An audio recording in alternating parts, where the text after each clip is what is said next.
శృతిస్మృతిపురాణానామాలయం కరుణాలయం నమామి భగవత్పాద శంకరం లోకశంకరం. అజ్ఞానాం జాహ్నవీతీర్థం విద్యాతీర్థం వివేకినాం సర్వేషాం సుఖదం తీర్థం భారతీతీర్థమాశ్రయే. విద్యా వినయ సంపన్నం వీతరాగం విరేకినం వందే వేదాంత తత్వజ్ఞం విధుశేఖర భారతీం. నారాయణం నమస్కృత్య నరం చైవ నరోత్తమం దేవీం సరస్వతీం వ్యాసం తతో జయముదీరయేత్. ఈటీవీ లైఫ్ ప్రేక్షకులకి స్వాగతం.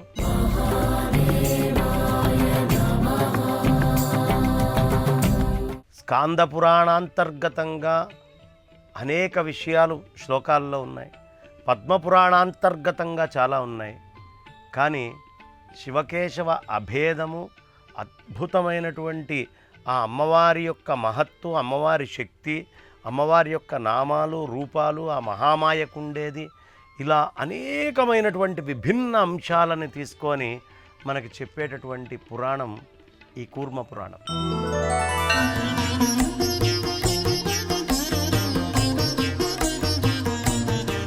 కూర్మ పురాణంలో ఎన్నో రహస్యమయమైనటువంటి విషయాలు మనము ఇంతకుముందు ఎపిసోడ్లో చెప్పుకున్నాం. మధుకైటభులు ఆయన చెవు నుంచి వచ్చారని, విష్ణువు జిష్ణువు అనేటటువంటి వాళ్ళు ఈ ఇరువురిని సంహరించినటువంటి వారు అని. అదేవిధంగా ఇక నేను భరించలేకపోతున్నానయ్యా అంటే బ్రహ్మదేవుడు విష్ణువులో లోపలికే వెళ్ళిపోయి అక్కడ సృష్టి చేయటం మొదలుపెట్టి సనక సనందన సనత్కుమార సనత్సుజాతీయాదులని ఎలా ఆయన సృజించారు, ఋషభుణ్ణి సృజించారనే విషయాన్ని, అదే విధానంలో అక్కడి నుంచి ఇంకొకరవ ఒక అడుగు ముందరికి వేసి ఆ సంతానం మేము ఏదీ చెయ్యలేము అంటే వెంటనే ఈయన వివశుడైపోయి బాధపడుతూ ఉంటే విష్ణుమూర్తి వచ్చి, నాయనా నువ్వు శంకరుణ్ణి సంతానంగా కావాలని కోరుకున్నావు కదా, కాబట్టి ఆ దృష్టిలో చెయ్యనంగానే పెద్ద తపస్సు చేశాడు. చేస్తే ఎంతసేపటికి సంతానం కలగకపోయేటప్పటికి బాధ వచ్చింది. కంట్లోంచి నీళ్ళు వచ్చినాయి. ఆ వచ్చినటువంటి నీళ్లే భూత ప్రేతాలు వచ్చినాయి. ఆ తర్వాత ముఖంలోంచి రుద్రుడు వచ్చాడు. ఈ వచ్చినటువంటి రుద్రుడు వైరాగ్యంతో ఉన్నాడు. ఏ విధమైనటువంటి ఆ సృష్టి పట్ల ఏ కోరిక లేకుండా, రాగము లేకుండా, కామం లేకుండా ఉన్నాడు. ఉండేటప్పటికీ ఆయనని సృష్టి చేయవయ్యా అని ప్రార్థించాడు బ్రహ్మదేవుడు. కాబట్టి ఎప్పుడూ అమృత రూపమైన అక్షర బ్రహ్మని ఆస్వాదిస్తూ ఆ ఆత్మతత్వంలో ఉండడం కాదయ్యా, నువ్వు కొంచెం సృష్టి రచనలో నాకు సహకరించాలి, ప్రజల్ని సృష్టించమని బ్రహ్మ అడిగేటప్పటికీ నీలలోహితుడు ఆ పరమేశ్వరుడు శివుడు కాదు అనే మాట చెప్పకుండా మనస్సుతో ఆయనకి సమానమైనటువంటి రుద్రులని సృష్టి చేశాడు. ఎలా ఉన్నారయ్యా రుద్రులు అంటే జడలు ధరించినటువంటి వారు. ప్రభువు ఎట్లా జడలు వేసుకున్నాడో ఈ వస్తున్నటువంటి వాళ్ళందరికీ జడలు ఉన్నాయట. భయము అనేటటువంటిది లేదు.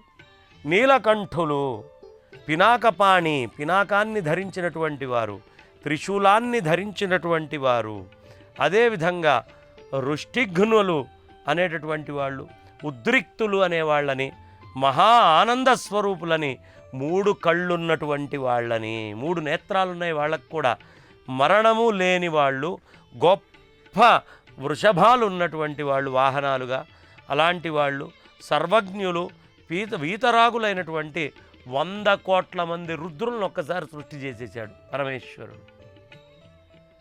బ్రహ్మ జరామరణములు లేనటువంటి వాళ్ళని చూసి, ఆ నీలలోహితులు నిర్మలమైన అనేకులైనటువంటి రుద్రుల్ని చూసి శివుడితో ఇట్లా అన్నాడు, ఓ దేవా, మృత్యురహితమైన ఇలాంటి వాళ్ళని సృష్టి చేయొద్దు నాయన. ఓ భూతేశ, ఇదే విధంగా జన్మ మృత్యువులు గల మరో విధమైన సృష్టిని చేయవలసింది అన్నారు. ఆ తర్వాత కాముణ్ణి శాసించినవాడు జటాధారి అయినటువంటి శివుడు బ్రహ్మతో ఒక్క మాట చెప్పాడు, నాయనా సృష్టి నాకు లేదు, వివిధ ప్రజల్ని నువ్వే సృష్టించు. ఆయన నుంచి ఏదైనా వస్తే దానికి మృత్యు ఉంటుందా అండి? కాబట్టి నాకు లేదు, నువ్వే సృష్టి చెయ్యి అని చెప్పి అక్కడి నుంచి శివుడు అశుభమైనటువంటి ప్రజా సృష్టిని చేయలేదు. ఆయన పుత్రులైనటువంటి రుద్రులతోనే క్రియారహితులైన రూపంలో ఉండిపోయాడు. వాళ్ళు ఇంకా ఏ పని లేదు, క్రియారహితులై ఇలా జడంగా కూర్చొని ఉంటారు. అలాంటి రూపాన్ని తెచ్చుకున్నారు. కాబట్టి శంకరుడి జ్ఞానం, వైరాగ్యము, ఐశ్వర్యము, తపస్సు, సత్యము, క్షమ, ధృతి, ద్రష్టృత్వము, ఆత్మజ్ఞానము, అధిష్టాతృత్వము అనేటటువంటి 10 శాశ్వతాలైన గుణాలు ఎల్లప్పుడూ ఉంటున్నాయి. అతడు సృష్టి చేయటం మానుకున్నప్పటి నుండి అతనికి స్థాణుత్వము అనేది ఏర్పడ్డది. స్థాణు నాంపతయే నమో నమో అంటాం కదా. స్థాణువు అని ఎందుకంటారయ్యా అంటే ఏ సృష్టి ఆయన ఇక చెయ్యను అని సంసిద్ధమయ్యారు.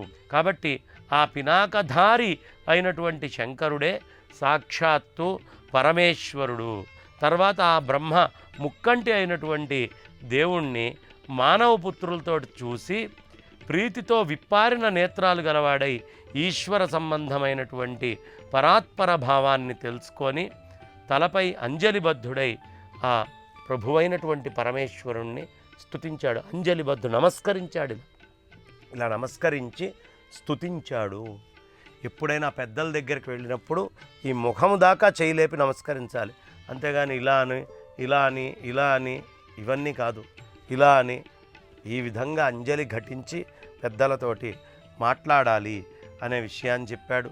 కాబట్టి ఓ మహాదేవా నీకు నమస్కారం అయ్యా, పరమేశ్వర నీకు నమస్కారం, ఓ శివ నీకు నమస్కారం, బ్రహ్మస్వరూపుడైనటువంటి దేవుడికి ఒక నమస్కారం, ఓ మహేష నీకు నమస్కారము, శాంతికి మూలమైనటువంటి నీకొక నమస్కారము, ప్రధాన పురుషుడు ఎవరైనా ఉన్నారంటే అది నువ్వేనయ్యా ఈశా, నీకో నమస్కారం. నువ్వు యోగాలన్నిటికీ కూడా అధిపతివి. ఎన్ని యోగాలు ఈ సృష్టిలో ఉన్నాయో అన్ని యోగాలకి అధిపతి ఎవరయ్యా? శివుడు. నా యోగం బాలేదండి అంటే నువ్వు శివుణ్ణి ఆరాధించు, నీ యోగం వెంటనే బాగుంటుంది అని చెప్తూ కాలుడు రుద్రుడు అనే మహాగ్రాస శక్తి గలవాడు, అదేవిధంగా శూలధారి అయినటువంటి నీకు నమస్కరిస్తున్నాను. నమస్తేస్తు మహాదేవ, నమస్తే పరమేశ్వర, నమః శివాయ దేవాయ, నమస్తే బ్రహ్మరూపిణే, నమోస్తు తే మహేశాయ, నమః శాంతాయ హేతవే, ప్రధాన పురుషేశాయ యోగాధిపతయే నమః, నమః కాలాయ రుద్రాయ మహాగ్రాసాయ శూలినే అని రకరకాలైనటువంటి నమస్కారాలన్నీ కూడా చేశాడు. పినాకాన్ని చేతిలో కలిగినటువంటి వాడికి ఓ నమస్కారం అన్నాడు. త్రినేత్రుడు 3 కళ్ళున్నటువంటి వాడికి త్రిమూర్తి రూపుడు అయినటువంటి నీకు నమస్కారము అని గొప్పగా బ్రహ్మదేవుడు అనేక రకాలుగా పరమేశ్వరుణ్ణి స్తుతించాడండి. బ్రహ్మ విద్యకు అధిపతి ఎవరైనా ఉన్నారు? శివుడే. శివుణ్ణి ద్వేషించిన వాడికి బ్రహ్మ విద్య ఎప్పటికీ రాదు. ఆ బ్రహ్మ విద్యకు అధిపతి ఆయనే, బ్రహ్మ విద్యని ఇచ్చేవాడు పరమేశ్వరుడే. ఇక్కడ చక్కగా చెప్తూ ఉన్నారు, బ్రహ్మ విద్యాధిపతయే బ్రహ్మ విద్యా ప్రదాయినే, నమో వేద రహస్యాయ కాలకాలాయ తే నమః. ఈ వేద రహస్యాలన్నీ తెలిసినవాడు, బ్రహ్మ విద్యని ప్రసాదించేవాడు, బ్రహ్మ విద్యకి అధిపతి అయినటువంటి వాడు పరమేశ్వరుడు. వేదాంత సారానికి కూడా సారమైన వాడు ఎవడైనా ఈ సృష్టిలో ఉన్నాడు అంటే వేదమూర్తి అయినటువంటి ఆ వేదమూర్తి, వేదం ఒక రూపాన్ని ధరిస్తే అది శివుడే. వేదమూర్తి అయినటువంటి నీకు నమస్కారము, శుద్ధ బుద్ధ స్వరూపుడవైన నీకు నమస్కారము. యోగులకి కూడా గురువైనటువంటి వాడికి పరమేశ్వరుడు ఎవరికండి? యోగులకి కూడా గురువట. మహాయోగులకి కూడా గురువు ఎవరైనా ఉన్నారు అంటే పరమేశ్వరుడే. ఇది ఎవరు చెప్తోంది? కూర్మనాథుడు చెప్తున్నాడు ఈ విషయాన్ని. వేదాంత సారసారాయ నమో వేదాత్మమూర్తయే, నమో బుద్ధాయ శుద్ధాయ యోగినాం గురవే నమః. యోగులకు కూడా గురువండి ఆ పరమేశ్వరుడు. శోకము అనేటటువంటిది లేని అనేకమైనటువంటి భూతాలతోటి పరివేష్టితుడైనటువంటి వాడు. ఎప్పుడు ఆయన పక్కన ఉండేటటువంటి భూతము అనేటటువంటి దానికి శోకము అనేటటువంటిది ఉండదు. బ్రహ్మణ్యదేవుడు ఆయన, బ్రహ్మణ్యదేవుడు. బ్రహ్మ అనేటటువంటికి అధిపతి అయినటువంటి వాడు ఎవడైనా ఉంటే అది నువ్వే అని నమస్కరించాడు. 3 కళ్ళు కలిగినటువంటి ఓ పరమేష్ఠి అయిన దేవుడికి నేను నమస్కరిస్తున్నాను. ఆయన ఎలా ఉన్నాడయ్యా? దిక్కులన్నీ బట్టల కింద కట్టుకున్నాడట. దిక్కులన్నీ బట్టలుగా కట్టుకున్నటువంటి దిగంబరుడైనటువంటి నీకు నేను నమస్కరిస్తున్నాను అని ఆ అద్భుతమైనటువంటి ఆ ముండమాల ధరించినటువంటి వాడు ఆ మొత్తం కపోలాలన్నీ కూడా ఆయన మాల కింద మెళ్ళో వేసుకుంటాడు.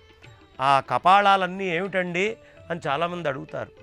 ఓ సందర్భంలో ఈ అనుమానం నారదుల వారు పార్వతీ అమ్మవారికి రేకెత్తించారు. ఏం చేశారంటే మెల్లిగా పార్వతీ అమ్మవారి దగ్గరికి వెళ్ళారు. అమ్మా, నువ్వు అదృష్టవంతురాలు అమ్మా, పరమేశ్వరుడు నీకు అన్నీ చెప్తాడు అంటే, అవునవును, నా నాథుడు నాకు చెప్పనటువంటి రహస్యం అనేదే ఉండదు, అన్ని రహస్యాలు నాకు చెప్తాడు అనే విషయాన్ని చెప్పేటప్పటికీ చిన్న చిరునవ్వు నవ్వాడట నారదుడు కావాలని. ఎందుకు? ఈయన కలహప్రియుడు కదా, ఈయన కలహం పెడితే తప్ప నిజమైన సత్యం బయటికి రాదు కదా. ఓ నవ్వు నవ్వాడు. ఏం నారదా, ఎందుకు నవ్వుతున్నావు అని అడిగింది పార్వతీ అమ్మవారు. అడిగేటప్పటికి నారదుడు అన్నాడు, అమ్మా, నీకు అన్నీ చెప్తాడని నువ్వు అనుకుంటున్నావు, నీ భ్రమ, నీకు చెప్పనివి కూడా ఉన్నాయమ్మా అన్న. నా నాథుడు నాకు చెప్పంది ఉందా? ఏమిటది చెప్పు, నేను ఇవాళ్లే అడిగి చెప్పిస్తాను. నీ నాథుడు మెళ్ళో ఆ పుర్రెలన్నీ ఉండే కపాళాలు ఉండేటటువంటి ఓ మాల వేసుకుంటాడు కదమ్మా, ఆ కపాళాలు ఏమిటి అని అడుగమ్మా అన్నాడు. అనేటప్పటికి ఓ అంతే కదా, నేను అడుగుతాను, నువ్వు అడిగితే నేను నీకు చెప్పను అని కూడా అంటాడమ్మా ఆయన, అది తప్ప వేరే అడగమంటాడు అన్నాడు. అనేటప్పటికీ అదేం లేదు, ఖచ్చితంగా ఆయన నాకు చెప్తాడు అంది పార్వతీ అమ్మవారు.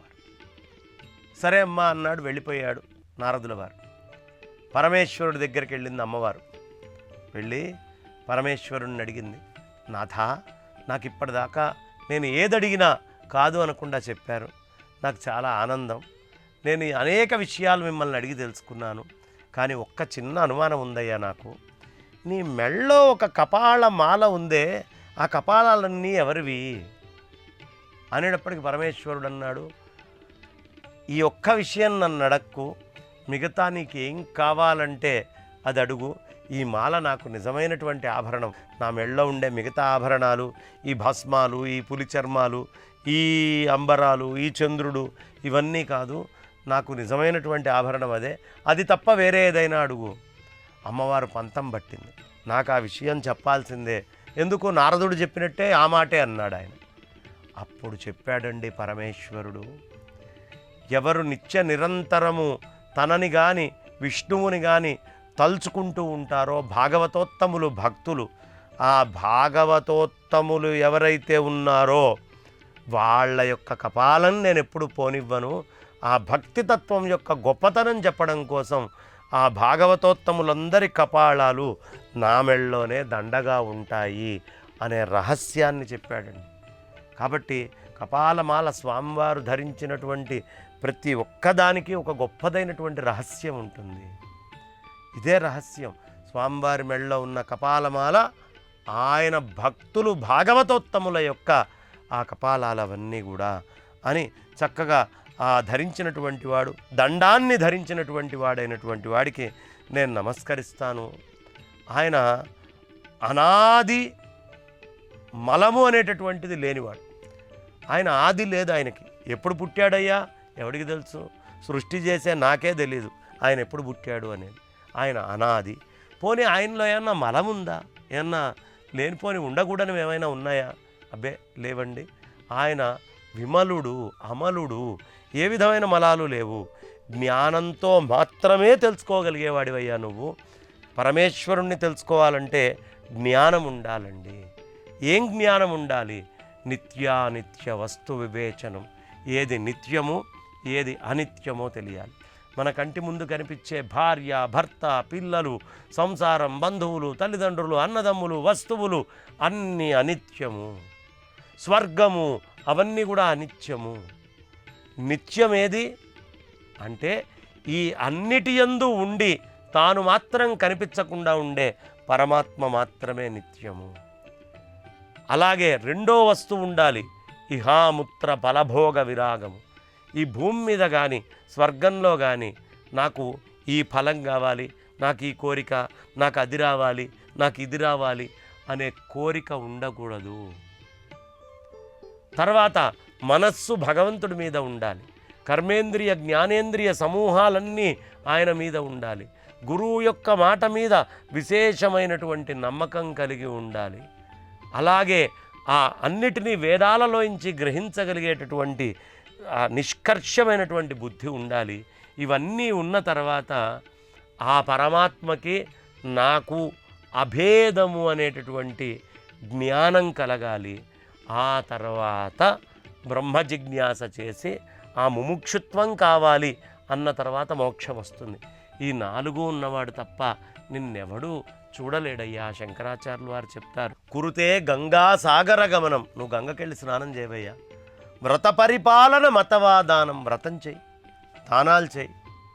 జ్ఞాన విహీన సర్వమనేనా, ఎవడి యొక్క మనస్సులో జ్ఞానం లేదో ముక్తిం నభజతి జన్మశతేన, 100 జన్మలెత్తినా వాడికి మాత్రము ముక్తి అనేటటువంటిది లభించదు. అభేద జ్ఞానం కావాలి. ఈ జీవుడు ఆ పరమాత్మ రెండు వేరువేరుగా కనిపిస్తున్నటువంటివి, వేరు కాదు, ఒకటే అయినటువంటి వస్తువు. ఎలా అయితే ఆకాశంలో ఉన్న చంద్రుడు నా కంటికి దోషం వస్తే రెండుగా ఉన్నట్టు కనిపిస్తున్నాడో, ఒకటే అయినటువంటి జీవుడు పరమాత్మ నా బుద్ధి అనేటటువంటి దానికి అజ్ఞానం వచ్చి ఈ ప్రపంచం వేరు, కనిపించేది వేరు, ఆ పరమేశ్వరుడు వేరు, నేను వేరు అనే వేరువేరు భ్రాంతులు కలుగుతున్నాయి. ఈ వేరు 2 రకాలుగా కనిపించడం అని చెప్తే ఓ చిన్న హాస్యానికి ఒకటి గుర్తొస్తుంది. బాగా ఉపన్యాసాలు చెప్తూ ఉన్నా, కొంచెం తిరుగుతూ ఉండాలి ఉపన్యాసాలంటే. ఇవాళ ఇప్పుడు రేపు శ్రీకాకుళం వెళ్తే ఎల్లుండి ఆదిలాబాద్ ఉంటుంది, అవతల ఎల్లుండి నిజామాబాద్ ఉంటుంది, ఆ తర్వాత విశాఖపట్నం, ఓసారి తిరుపతి, నెల్లూరు, హైదరాబాదు, ఇట్లా రకరకాల ప్రదేశాలు, విజయవాడ, గుంటూరు, రాజమండ్రి, నాయకంపల్లి ఇట్లా వెళ్తాం. కానీ ఈ ఇన్ని చోట్ల ఉపన్యాసాలు చెప్పి కాస్త వేడి చేసింది. వేడి చేసేటప్పటికి నా ముందర మైకు పెట్టారు. ఒక మైకు 2 మైకుల్లాగా కనిపించడం మొదలుపెట్టింది. ఒక ప్రేక్షకుడు 2 ప్రేక్షకులుగా, ఒక కుర్చీ 2 కుర్చీలుగా కనిపించడం మొదలుపెట్టింది. అదేమిటయ్యా ఇలా కనిపిస్తుంది అంటే, వేడి చేసి బహుశా మాయగమ్మి ఆ లోపల వేడి వల్ల కనిపిస్తుంది అని ఓ డాక్టర్ దగ్గరికి వెళ్ళా. ఆయన చాలా బిజీగా ఉన్నాడు. 1.5 గంట వెయిట్ చేసిన తర్వాత లోపలికి వెళ్ళా. ఆయన నాకంటే చాలా బిజీగా ఉన్నాడు. నేనే అనుకుంటే నాకంటే 24 గంటలు పేషెంట్లను చూస్తూనే ఉన్నాడు. అలా బిజీగా ఉన్నటువంటి ఆ డాక్టరు, నేను వెళ్ళి, అయ్యా నాకు చాలా కష్టంగా ఉందండి, ఒక మైకు 2 మైకులుగా, ఒక కుర్చీ 2 కుర్చీలుగా, ఒక ప్రేక్షకుడు 2 ప్రేక్షకులుగా, ఒక పుస్తకం 2 పుస్తకాలుగా కనిపిస్తోంది, ఇదేమన్నా రోగమా అని నేను అడిగా. మరి ఆయన నాకంటే బిజీ కదా. సరే బాగానే ఉంది, ఈ చిన్న విషయం చెప్పడానికి 4 రావాలా అన్నాడు ఆయన. నేను ఒక్కడిని వెళ్తే అంటే ఆయన ఇంకా హడావుడిగా ఉన్నాడు. కాబట్టి ఒక్కొక్కప్పుడు అజ్ఞానం వల్ల ఒకటే వస్తువు 2గా 4గా రకరకాలుగా మనకు కనిపిస్తూ ఉంటుంది. కాబట్టి ఎప్పుడైనా గుర్తుంచుకోండి, అనేకముగా కనిపించేది ఏకమైనటువంటి ఒకటే వస్తువు, ఒకటే అనేకాలుగా కనిపిస్తుంది. లేకపోతే అనంతుడు, అంతము లేనివాడు పరమేశ్వరుడు అని మనం చెప్పాలి అంటే, అది వేరు ఇది వేరు అంటే అక్కడికి ఇక్కడికి అంతం వచ్చింది అంటే పరమేశ్వరుడికి అంతం వచ్చిందనే కదా. కాబట్టి ఆయన అనంతుడు అని చెప్పాలి అంటే అన్నిటిలో అంతటా ఆయనే ఉన్నాడు. నేను అనేటటువంటిది మాయ. ఆ మాయ నుంచి మనం దూరం కావాలి అనే విషయాన్ని చక్కగా అక్కడ చెప్తూ, నాయనా నువ్వు మామూలు వాడివి కాదయ్యా, ఆ మలము లేనటువంటి వాడివి, జ్ఞానంతో మాత్రమే తెలియపడతావు, నువ్వు జ్ఞానం ఉంటే మాత్రమే నువ్వు కనిపిస్తావు, నువ్వు అందరినీ తరింపజేసేటువంటి తీర్థస్వరూపుడివి. యోగ విభూతులకి మూల కారణమైన వాడు ఎవడైనా ఉంటే ఈ సృష్టిలో, ఆ యోగ విభూతులకి మూల కారణమైన వాడివి నువ్వే పరమేశ్వరా అని చెప్పి నీకు ఆ నమస్కారం. మరి నువ్వు ఎలా దొరుకుతావయ్యా అంటే ధర్మాచరణ చేస్తే మాత్రమే, ధర్మమైనటువంటి ఆచరణలో ఉంటే మాత్రమే నిన్ను పొందగలుగుతాం. యోగంతో మాత్రమే తెలుసుకోగలిగేటటువంటి నీకు ఒక నమస్కారము. నీవు నిష్ప్రపంచుడివి, నీలో ఏ ప్రపంచం లేదు. మనం కూడా అలాగే ఉండాలి. మనం ఏం చేస్తామండి, అనేక విషయాలు లోపల పెట్టుకొని మదనబడిపోతూ ఉంటాం. కానీ ఏం చెప్తారో తెలుసా అండి పెద్దవాళ్ళు, సంసారంలో నువ్వు ఉండు, కానీ సంసారం నీలో ఉండకూడదు. ఎంత పెద్ద మాట చూడండి. సంసారంలో నువ్వు ఉండు, సంసారం నీలో ఉండకూడదు. ఎలా అంటే పడవ నీళ్ళల్లో పడవ ఉండాలి, కానీ పడవలో నీళ్లు ఉండకూడదు. పడవలో నీళ్లు ఉన్నాయనుకోండి ఏమైపోతుంది, అమాంతంగా పడవ మునిగిపోతుంది. అదేవిధంగా సంసారములో నువ్వుండు, కానీ ఆ విషయాలన్నీ లోపల తెచ్చిపెట్టుకున్నావా మునిగిపోతావు. సంసారం నిన్ను పరిపూర్ణంగా ముంచి పారేస్తుంది. కాబట్టి నీ లోపల సంసారం లేకుండా సంసారంలో నువ్వు ఉండేట్టుగా ఉండాలి. ఎలా, పాయసంలో గరిటలాగా. పాయసంలో గరిట ఎలా ఉంటుందో అలా ఉండాలి. సంసారంలో ఉండాలి, సంసారాన్ని అంటుకోకుండా ఉండాలి. ఇది చాలా ప్రధానమైనటువంటివయ్యా. కాబట్టి ఆ విధంగా ఉండండి అని చెప్తూ ఉన్నారు. ఇక నువ్వే నాయన సమస్తమైనటువంటి ధర్మాచరణతో పొందదగిన వాడివి, యోగంతో తెలియగలిగిన వాడు ఎవడైనా ఉన్నాడు ఈ సృష్టిలో అంటే అది నువ్వే. నీకు ఒక నమస్కారము. నీవు నిరాభాసుడివి. బ్రహ్మ విశ్వరూపుడు. బ్రహ్మ ఎలా ఉంటాడయ్యా, విశ్వరూపుడు. విశ్వమంతా ఆయనే ఉన్నాడు. ఆ విశ్వరూపుడు పరమాత్మమైనటువంటి నీకు నేనొక నమస్కారం చేస్తూ ఉన్నాను. నువ్వే ఈ మొత్తాన్ని సృష్టించావు, ఈ మొత్తానికి మూలం నువ్వే. నీలోనే ఈ ప్రపంచమంతా కూడా ఉంది. నువ్వే ప్రధానము, ఆదిగా ఉన్నటువంటి ఈ విశ్వాన్ని సంహరిస్తున్నావు. సృష్టి నువ్వే చేస్తున్నావు, స్థితి నువ్వే చేస్తున్నావు, నువ్వే సంహారం చేస్తున్నావు. జగత్ స్వరూపుడివి నువ్వే. నువ్వే ఈశ్వరుడివి, మహాదేవుడివి, పరబ్రహ్మవి, మహేశ్వరుడవు. త్వయా సంహ్రియతే విశ్వం ప్రధానాద్యం జగన్మయ త్వమీశ్వరో మహాదేవ పరం బ్రహ్మ మహేశ్వర. ఆ పరబ్రహ్మస్వరూపమే మహేశ్వరుడు అని చెప్తూ మనం మిగతా ఘట్టాలన్నీ కూడా వచ్చేటటువంటి ఎపిసోడ్లో చెప్పుకుందామని చెప్తూ ప్రస్తుతం నా వాణికి విరామాన్ని ఇస్తున్నాను. స్వస్తి. ఈ కార్యక్రమాన్ని తిరిగి చూడాలనుకుంటే www.youtube.com/@ETV Life Spiritual లో చూడవచ్చు.